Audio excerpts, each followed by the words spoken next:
there, I'm Jill Wellington, and I'm going to show you how to add a pop of drama to your portraits. I especially use this method with senior boys. That's because my own personal photography style is really light and airy, and that's more feminine. So this method adds color and contrast depth, which looks really good for senior boys, and it's so easy and quick to do. First of all, start out, bring your picture into Photoshop. I'm using CS6. And next we're going to duplicate the layer and click Control-J to do that. Now we have 2 copies of this picture in our layers palette.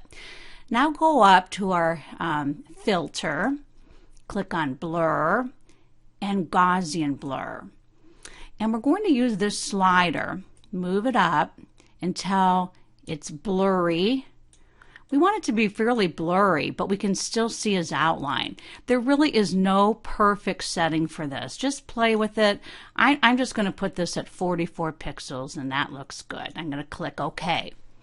Now go up to your blend modes where it says normal right here above your layers palette. Click on that.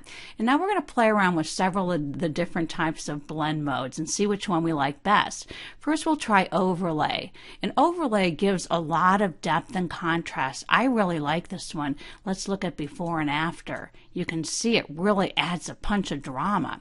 Now let's go ahead and try soft light. That gives a little softer, lighter effect, but I still really like that.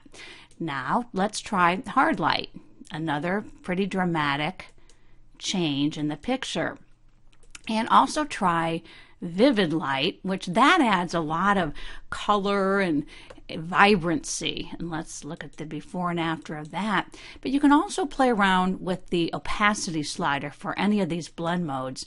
You don't have to have it as bright as that. Go down to what level looks good to you. What do you like? That's the best way to develop your own style when you're editing. I actually gave my senior boys a choice between the original and the more dramatic version, and I will tell you that almost all the time they chose this more dramatic version. So you go ahead and play with this and see what works for you.